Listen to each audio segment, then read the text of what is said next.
Hello everyone, সবাই কেমন আছেন? আশা করি সবাই খুব ভালো আছেন। আজ একটা বিশেষ দিন এবং তাই জন্য আজকে একটা বিশেষ ভিডিও একটু দেখেই বলবো, কারণ একটা লেখা রয়েছে সেটা দেখে পড়বো আর কি আজকে।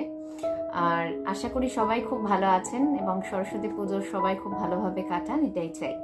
এবং সেই সাথে কিন্তু আজকে নেতাজি সুভাষচন্দ্র বসুরও জন্মদিন, তাই আমাদের কাছে এই দিনটা এবছর খুবই স্পেশাল।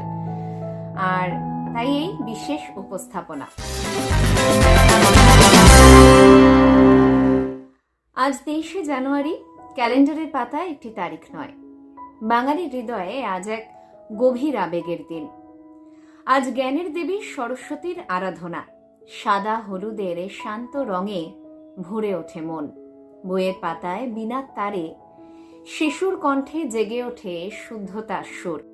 আর ঠিক এই দিনটাকেই আমরা বাঙালিরা নিজেদের মতো করে বানিয়ে নিয়েছি ভালোবাসার দিন। এক নিঃশব্দ কিন্তু গভীর প্রেমের উৎসব। এ আমাদের ভ্যালেন্টাইন্স ডে, যেখানে গোলাপের চেয়ে মূল্যবান বিশ্বাস আর স্পর্শের চেয়ে গভীর অনুভব। কিন্তু আজকের দিন এখানেই থেমে নেই।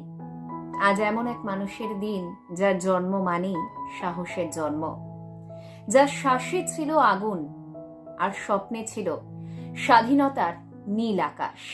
23শে জানুয়ারি আমার কাছে এদিন শুধু প্রেমের দিন নয়, এ দেশপ্রেমের দিবস।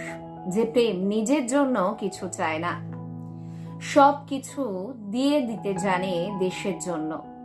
যে প্রেম প্রশ্ন করে না, শুধু মাথা উঁচু করে বলে, তোমাকে ভালোবাসি আমার দেশ।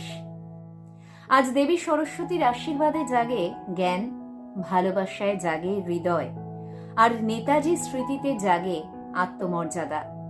এই তিনের মিলনেই 23শে জানুয়ারি হয়ে উঠেছে বাঙালির সবচেয়ে পূর্ণ একটি দিন। আজ আমার এটুকুই বলার আছে, নীরব শ্রদ্ধায়, গভীর ভালোবাসায়, অটল দেশপ্রেমে। জয় হিন্দ।